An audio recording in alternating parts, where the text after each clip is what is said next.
আসসালামু আলাইকুম এভরিওয়ান, সবাই কেমন আছেন? আশা করি ভালো আছেন।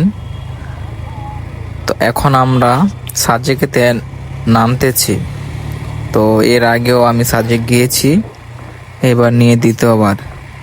তো সাজেকের লাস্টে যে তিনটা ঢাল আছে ওঠার সময় ওগুলা একটু রিস্ক, প্লাস হচ্ছে নামার সময় যারা অতিরিক্ত ব্রেক ধরে, পেছনের ব্রেক বা সামনের ব্রেক, তাদের ডিস্কগুলো গরম হয়ে তাৎক্ষণিক ব্রেক ফিল করে। তো এটা খুবই রিস্ক।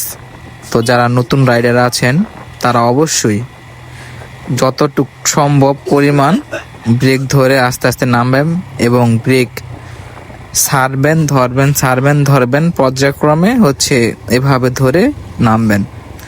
আর যদি পারেন 10 মিনিট কোথাও রেস্ট নেবেন, এরপরে আবার চলবেন। এতে করে বাইকের ডিস্কগুলো ঠান্ডা হওয়ার সুযোগ পাবে এবং ব্রেক ফেল হওয়ার সম্ভাবনা খুবই কম। আপনারা সব সময় খেয়াল রাখবেন যাতে ইঞ্জিন ব্রেক করতে করতে নামেন, কারণ পাহাড়ে ইঞ্জিন ব্রেক না করলে আপনার 100% বা 80% সম্ভাবনা থাকে বাইকের ডিস্ক গরম হয়ে ব্রেক ফেল হওয়ার। কিভাবে ইঞ্জিন ব্রেক করতে হয় তা একটু পরে বলবো। সামনে একটা ব্যাককল আছে, চলেন ব্যাককলকে আগে দেখে আসি। দেখেন আমি আমার সাইড দিয়ে যাচ্ছি রিল্যাক্সে। তো সামনে থেকে যে ব্যাককলটার কথা বলছে আমাকে সিগন্যাল দেয়, এই যে সিগন্যাল দিয়েছে। এখন দেখেন ব্যাককলের কাজ। এই ঢালের মধ্যে কিন্তু কোনোভাবে ব্রেক করা সম্ভব না সম্পূর্ণ।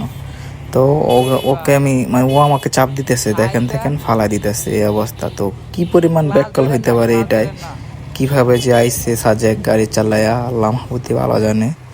যাক, আল্লাহ যেন সহি সালামত ধরে বাসায় পৌঁছায়। কিভাবে ইঞ্জিন ব্রেক করতে হয়, তো আপনি যখন পাহাড়ে উঠবেন তখন ইঞ্জিন ব্রেকের কোনো প্রয়োজন নেই, বাট যখন আপনি পাহাড় দিয়ে নামবেন পাহাড় থেকে, তখনই আপনার ইঞ্জিন ব্রেকের খুব প্রয়োজন এবং দরকার। তো আপনি গিয়ার যখন একে থাকবে তখন ক্লাচ ছাড়া, সম্পূর্ণ ক্লাচ ছাড়া, ক্লাচ ধরা যাবে না, ঢাল থেকে নামবেন। অনেক সময় এক গিয়ার থাকার পরেও দেখবেন আপনার স্পিড 40-50 উঠে গেছে, তখন ভয় পাবেন না। তখন আপনার যদি সামনে কোনো মোড় থাকে তাহলে আপনি যথাসাধ্য ব্রেক করবেন, যে স্পিড কমানো দরকার যতটুকু অতটুকু কমাবেন এবং ক্লাচ ধরবেন না ব্রেক করার সময়। আরেকটি কথা, ইঞ্জিন ব্রেক যে শুধু এক গিয়ারে রাখি করতে হবে ব্যাপারটা এমন না। ইঞ্জিন ব্রেক যে কোনো গিয়ারে করা যায়, যেখানে যতটুকু স্পিড কমানো দরকার বাড়ানো দরকার এটার উপরে ডিপেন্ড করে, ওই জায়গার উপরে ক্ষেত্র বিশেষ।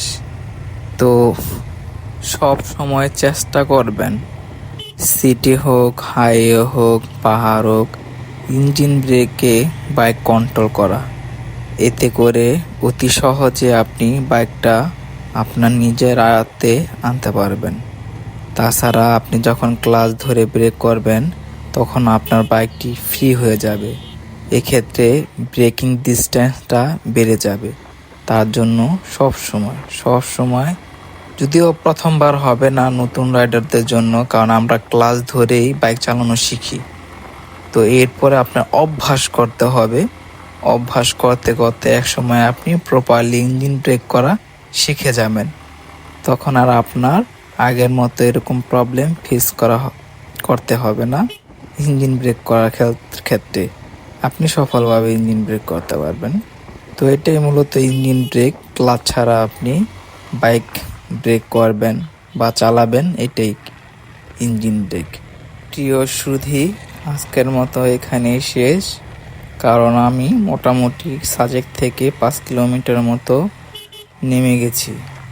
তো আর বেশি ভিডিও করব না, কারণ রাস্তা সবই এক। তো একটা সাবজেক্ট নিয়ে কথা বললাম, কেমন হয়েছে বলবেন।